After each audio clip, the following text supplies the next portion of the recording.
Скажу немного о лоре игры. Вот как раз сюжет начинается с того, что протагонистка, сделал главное меню, ну, доработала его. Итак, сделал разные цвета для... То есть у нас на Take Damage проверяет функцию. Маркетинг. По факту маркетинга никакого нету. Эффекта нет по виш-листам. По странице решил переделать UI вот эти метки. Сегодня 8 июня, воскресенье. Осталось 12 недель до выпуска игры 3 сентября 2025 года. Игра называется Time Loop Nibiru. Шутер от третьего лица Sci-Fi сеттинги с элементами Metroidvania. Скажу немного о лоре игры, чтобы было больше понимания. В принципе, в этой вселенной исчисление начинается со времени после исхода так называемых богов. Как раз после этого исхода к людям попали технологии этих самых богов, и за счет них они начали расширяться по галактике и завоевывать другие цивилизации, которые, в принципе, у которых тоже был общий исход этих богов. Но после того, как это расширение закончилось, оно было объявлено об организации как раз так называемой империи. Но через какое-то время произошел кризис империи, и началась междоусобная война внутри империи. И империя раскололась, после этой войны раскололась на 3 фракции.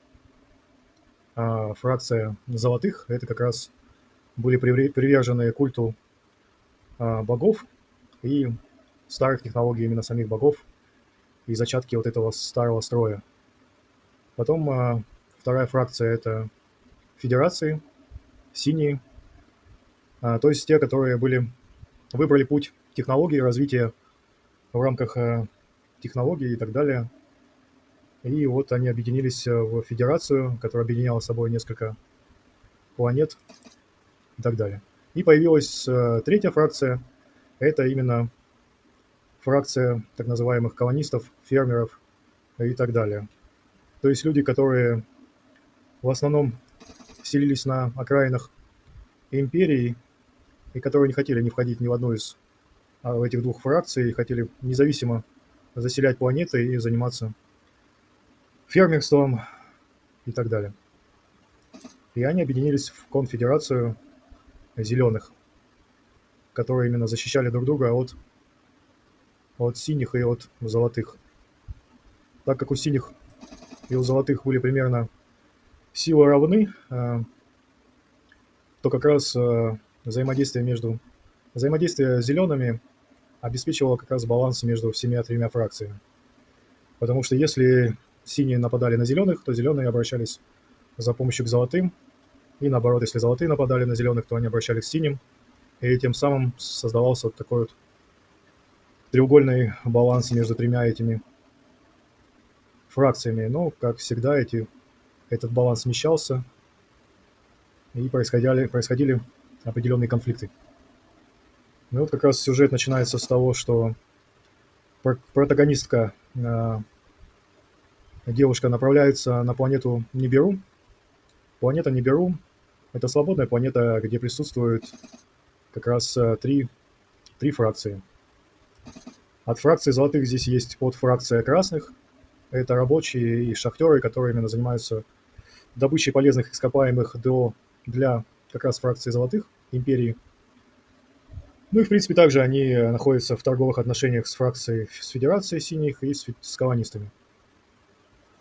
Также на этой планете присутствуют сами колонисты, одна из подфракций конфедерации, которые занимаются здесь, они просто живут, занимаются фермерством, кто-то работает тоже также на шахтах и так далее. То есть это основное местное население, которое не относится к какой-то определенной фракции, они относятся вот как раз к фракции конфедерации.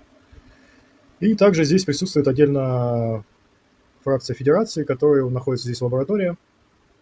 Она изучает местные аномалии, планету.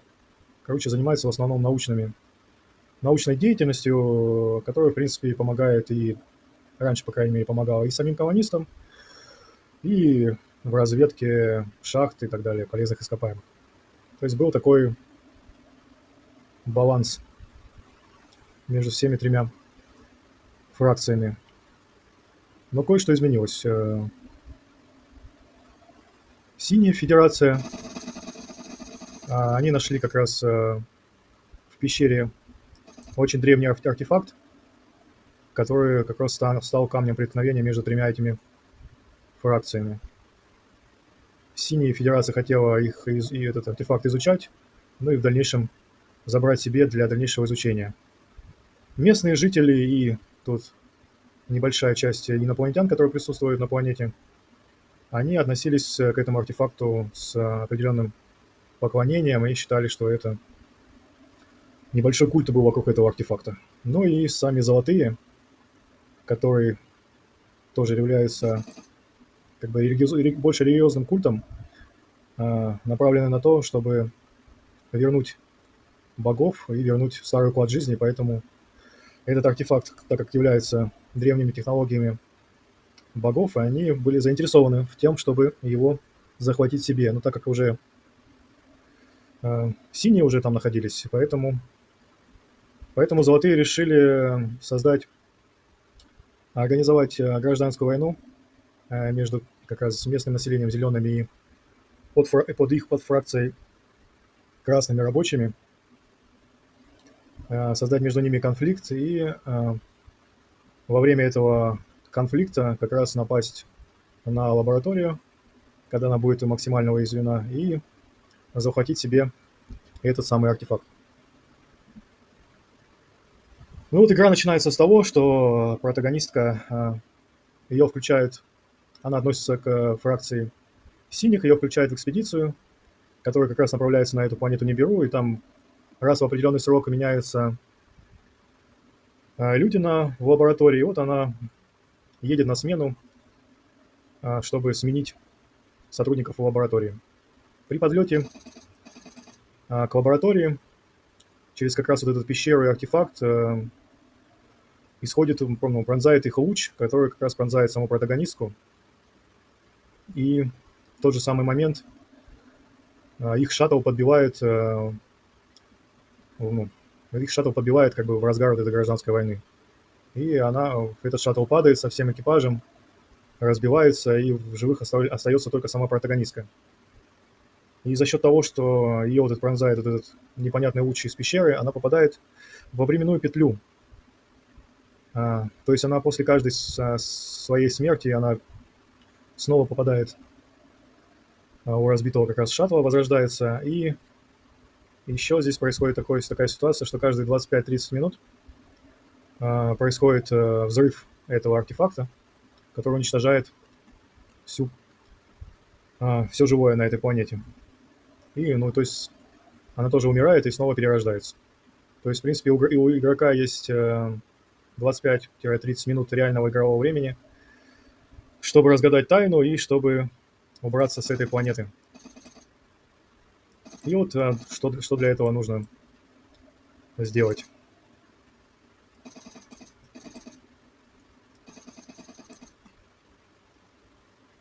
Так как мне не нравится перепроходить игры, и когда в играх есть разные ветки, там, например, как Mass Effect, там играть за хорошего или плохого, либо еще какие-то сюжетные выборы, и когда интересно все-таки посмотреть все возможные варианты прохождения, но скучно все равно переигрывать всю игру из-за того, чтобы посмотреть, как она будет играться, то я сделал так, что, так как, в принципе, игра маленькая по времени, я сделал так, что все-таки игроку придется пройти все возможные варианты, чтобы как раз игру пройти. То есть нужно будет пройти и за красных, и за зеленых, и за синих. Это даст вам определенную информацию, которая откроет вам какие-то пути для другого прохождения, и вы сможете как раз за эти 25 минут пройти идеально так, чтобы улететь с этой планеты и остаться в живых и так далее. В принципе, вот пока все. Скажу немного о лоре игры. Вот как раз сюжет начинается с того, что протагонистка Сделал главное меню, ну, доработал его. Итак, сделал разные цвета для... То есть у нас на Take Damage проверяет функцию. Маркетинг. По факту маркетинга никакого нету. Эффекта нет по виш-листам.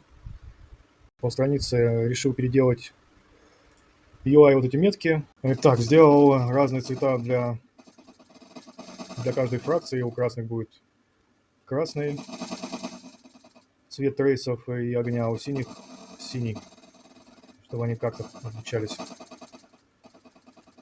И сделал, чтобы был дружеский огонь, чтобы нельзя было наносить урон с фракций, в которой ты находишься в альянсе. Но сейчас они не умирают, я отключил эту систему. Так что пока такая система. Ну и показать. Так, вот change player. Это enemy. Friendly fire.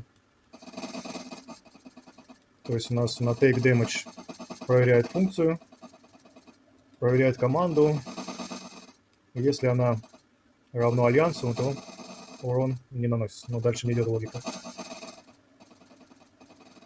И для эффекта вот создал две переменных, которые в зависимости от фракции тут будут изменяться. Для каждой, для зеленых сделал зеленых, для золотых золотых и так далее. Пока все. Маркетинг. По факту маркетинга никакого нету, но вот пытаюсь что-то сделать. YouTube, он за 28 дней, за 7 дней. 5 подписчиков, 32 теперь подписчика. Сделал 2 шортса. Один шортс про дерево поведения и там просто там стрелялка. Итого очень мало просмотров. Ну, зато подписчики хотя бы какие-то есть. Пока с YouTube, наверное, выхлопа вообще никакого нет. Чисто на будущее. Reddit. Reddit тоже тут пару постов сделал. Карму чуть поднял. Но, думаю, тоже особо никакого эффекта от Reddit тоже нету. Так, Steam. Ну, тут тоже все печально. 7-8 тысяч показов, 930 посещений. От него тоже никаких особо эффекта нет по виш-листам. 91 убрали, всего 29 добавилось за неделю. Но это убирается, потому что я вот заказывал виш-листы, и они их потом удаляют. Как бы раньше был прирост 100 виш-листов в неделю. Короче, выхлопа никакого нет. Так, страничка. Подписчики здесь чуть-чуть увеличились на 2 или на 3. Тут ничего особо не поменялось. Твиттер. 4 фолловера, но они тут постоянно то прибавляются, то убавляются. 2 поста закинул. 96 просмотров, 31 просмотр. Короче, Твиттер тоже не идет. DTF. Один пост выложил, вот одна реакция. Один считает тут комментарий. Дальше по странице. По странице решил переделать UI вот эти метки. У меня здесь раньше был героический шутер, и за счет него я выходил, там где-то появлялся. Но у меня на самом деле игра не является героическим шутером. Поэтому я эту метку вообще убрал. Ну и тут вообще много чего с метками пробовал делать. Пока не особо я понимаю, как это все ранжируется между собой. Пока сделал такие вот метки, не знаю, насколько это будет выгодно. Пока так. Так, ну по маркетингу, наверное, все.